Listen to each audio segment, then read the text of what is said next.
اگر تو ہم اس کے علاج کے حوالے سے بات کریں کہ اس کو ہم کیسے ٹھیک کر سکتے ہیں، کیسے اس کنڈیشن کو بہتر کر سکتے ہیں، تو دیکھیں ایلوپیتھی کے اندر اس کو اگر ہم دیکھیں یہ آٹو امیون ڈس آرڈر ہے، یہ آٹو امیون ڈیزیز ہے، اس کا کوئی علاج ہی نہیں ہے. اور سمٹم وائز اگر ہم دیکھیں تو کارٹیکوسٹیرائڈز اور مائناکسیڈل وغیرہ کا استعمال کیا جاتا ہے. اس کے علاوہ سیکنڈ آپشن کے طور پہ اگر ہم ہومیوپیتھک میڈیسن کو دیکھیں جو کہ ہمیشہ ہم ڈسکس کرتے ہیں، تو یہاں پہ جو ہے نا پیشنٹ کے لیے پرسنلائز میڈیسن کا سلیکشن کیا جاتا ہے.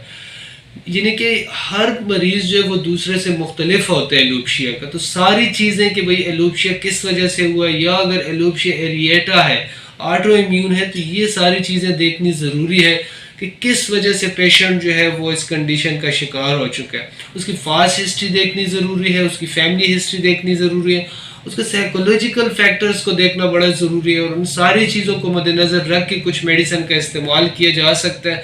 ان میں ٹاپ رینک کی کچھ میڈیسن جیسے کہ بیسیلینیم ہے، نیٹرامیور ہے، ایسڈ فلور ہے، توجا ہے، بریٹا کاب ہے، سلیشیا ہے، اور اس کے علاوہ بہت ساری میڈیسن ہے جو کہ کوالیفائڈ ہومیو فزیشین کی زیر نگرانی میں استعمال کی جا سکتی ہیں. بہت شکریہ.